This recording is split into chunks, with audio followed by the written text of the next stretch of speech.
बच्चों, हमने पढ़ा सबक बाग की सहर और उसके कुछ मुश्किल अल्फाज हमने वर्कशीट पैड में खुशखत अंदाज में लिखे और उसको याद किया इमले के लिए। अब आ जाते हैं पेज नंबर 144 पर दिए गए नए अल्फाज के मायने। अल्फाज मायने। जी माने दिल, दिल बाग बाग होना, दिल खुश होना। हरियावल सब्ज़ा या हरियाली। तरावत ताजगी ठंडक। ओस शबनम के वो पानी के कतरे जो सुबह सुबह फूलों पर होते हैं। मखमल एक नर्म और नाजुक कपड़ा। तमाशा नज़ारा घड़ा मटका। ये तमाम अल्फाज मायने आपने अपनी उर्दू की कॉपी अदब में इस सबक का उन्वान डाल के खुशखत अंदाज में लिखना है। जब आप ये लिख चुकेंगे तो आपने इस सबक के ये सवाल जवाब जो कि आपको यहाँ पे दिख रहे होंगे वो आपने खुशखत अंदाज में अपनी कॉपी में लिखने हैं। ये आपकी बुक में मौजूद नहीं है, लेकिन आपको ये सवालात अपनी उर्दू की कॉपी में लिखने हैं अल्फाज मायने लिखने के बाद। सैर के लिए कब जाना चाहिए? सैर के लिए सुबह सवेरे जाना चाहिए। बाग में जाकर कैसा लगता है? बाग में ठंडी ठंडी हवा में रंग बिरंगे फूलों को देखने और खुशबू सूंघने से दिल बाग बाग हो जाता है। बाग में क्या क्या चीज़ें देखी? बाग में रंग बिरंगे फूल, हरियाली, हरी हरी घास, मखमल का फर्श, दरख्त, फल और डालियाँ देखी। फूल कैसे नज़र आ रहे थे? रंग बिरंगे फूल खिले हुए नज़र आ रहे थे। बाग में आप कैसा महसूस कर रहे थे? बाग का खूबसूरत नज़ारा देखकर ताजगी और ताज़ा दम हो जाते हैं और सेहत बरकरार रहती है।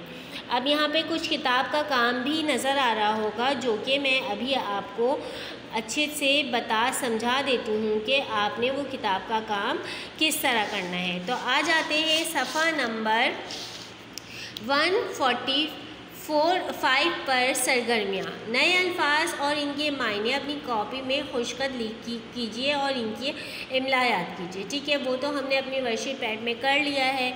अब आ जाते हैं सवाल नंबर 2।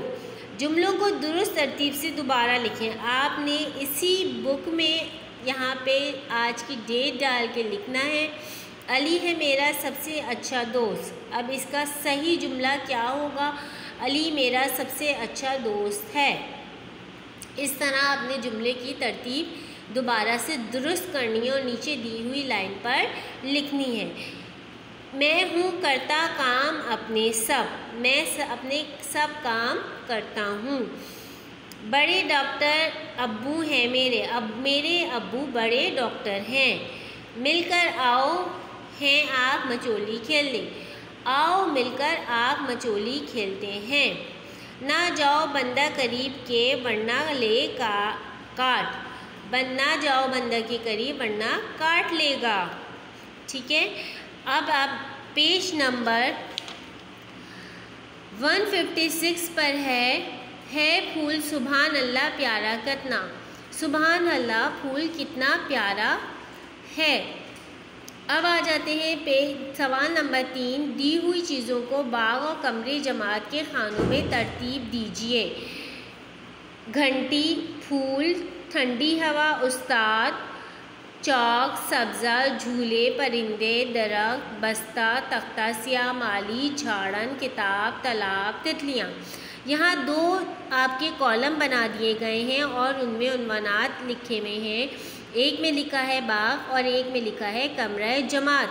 अब ऊपर दिए हुए कॉलम में से चार्ट में से आपने जो चीज़ें बाग में मौजूद होती हैं वो बाग की कॉलम में लिखनी है और जो चीज़ें कमरा जमात में मौजूद होती हैं वो आपने कमरा जमात के कॉलम में लिखनी है। ठीक है, ये काम आपने अपनी उर्दू की किताब में करना है। अब आ जाते हैं पेज नंबर 147 पर है नसर निगारी। किसी बड़े के साथ सुबह की सैर के लिए किसी करीबी बाग जाइए और इन सवालात की मदद से सुबह की सैर पर आपने क्या लिखना है? मज़मून लिखना है, जिसे इंग्लिश में ऐसे भी कहते हैं। आप उर्दू में भी बहुत सारे मज़मून लिख चुके हैं ना। अब आपने इन सवाल की तरतीब से भी एक मज़े का बाग सुबह की सैर पर या बाग की सैर पर सुबह की सैर पर एक मज़मून लिखना है जो आपने उर्दू ग्रामर की कॉपी में करना है, उर्दू अदब की कॉपी में नहीं, ठीक है। सैर के लिए कब गए, किसके साथ गए, बाग में जाकर कैसा लगा, बाग में क्या क्या चीज़ें देखीं, फूल कैसे नज़र आ रहे थे, हवा कैसी थी, परिंदे क्या कर रहे थे, बाग में आपने क्या महसूस किया, ठीक है।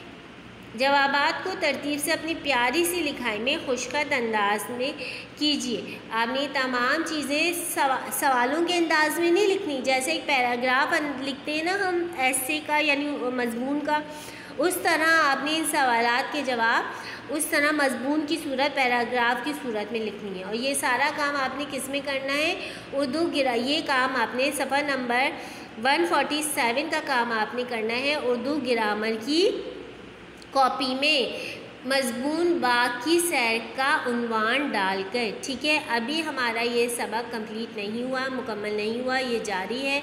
तो चलिए अब देखते हैं हमारा नेक्स्ट टॉपिक क्या है इस सबक का। अब दूसरी वीडियो में हम अपना दोबारा से नया टॉपिक स्टार्ट करते हैं।